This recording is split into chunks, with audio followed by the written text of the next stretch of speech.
Good morning mga boss, kumusta po kayo dyan? Samahan niyo po ako dito sa ating ongoing project, Olivares Homes, Calamba mga boss. Okay, located dito sa barangay Milagrosa, Calamba City.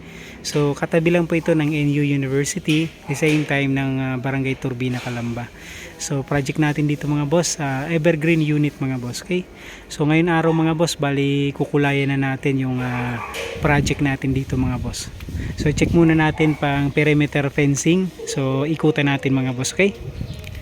So lahat ng fencing mga boss, concrete fencing almost complete na.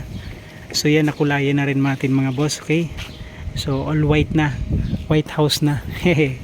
So dito naman sa left side, check it out na natin mga boss.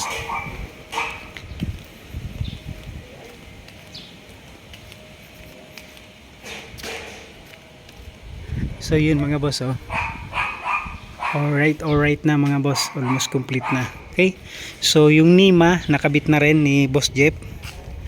Shout out kay Boss Jeff, pagaling kayo. Ayan, so okay na mga boss.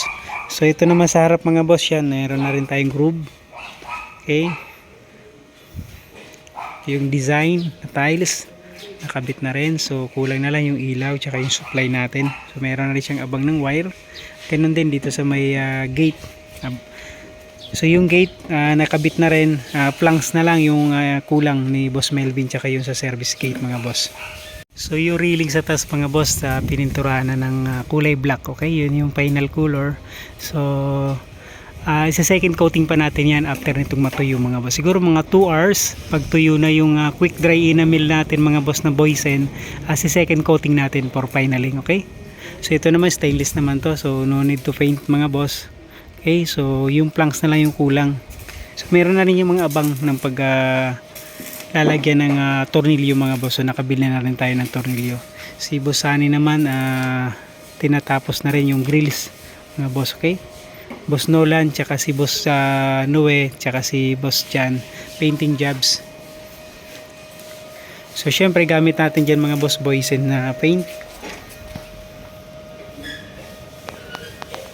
So number 1 yan pagdating sa pintura, gawa ng makatawan siya. Ibig sabihin ng makatawan mga boss, pagka in-apply mo siya, kulay puti talaga. Unlike dun sa iba nating nagamit na before, pag pinahid mo siya, kailangan mo pang ulit-ulitin para maging puti talaga siya. Okay, so yung ibang grills nakabit na rin, Busani. Okay, so yung design perspective ni client mga boss, ayan, alright na. Okay, so nakabit na. Halos lahat na ng nakabit na rin ng grills. So yung kulang na lang mga boss yung para sa taas. So yan mga boss, oh. So dito mga boss sa extension natin, almost complete na mga boss. Okay? Konting accessories na lang ang ilalagay. Tapos dito sa wall cladding. So pagaling ka na Boss Jeff para makasama na natin dito sa ating project mga boss, para magawa na yung cladding dito mga boss. Okay, so yung design kusina, alright na mga boss, kakabit na lang din yung ibang accessories. So ito mga boss na huli to, gawa ng late na dumating yung hamba ng admin.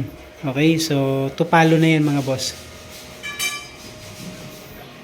Check natin sa taas mga boss. Si Boss dyan naman, ito nililiha, kinikinis yung railings dito sa may hagdanan, gawa ng puro kalawang na. So para bago pinturahan, alright na.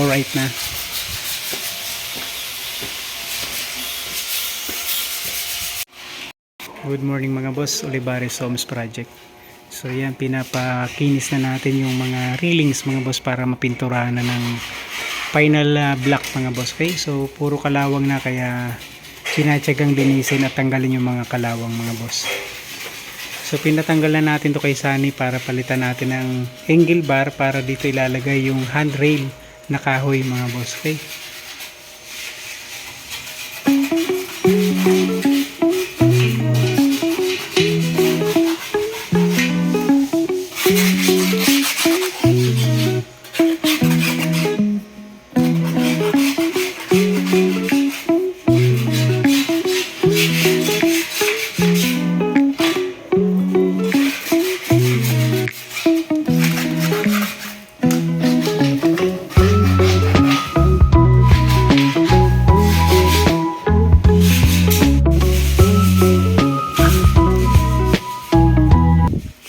ito naman yung terrace mga boss na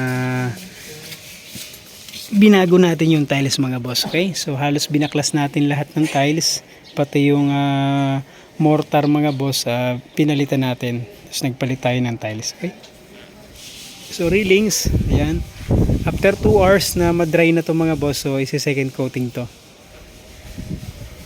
Roofing, alright na mga boss. Okay, so nakapaglagay na rin tayo ng firewall, napinturahan na rin ng Acrytex. Okay, so yan yung roofing natin.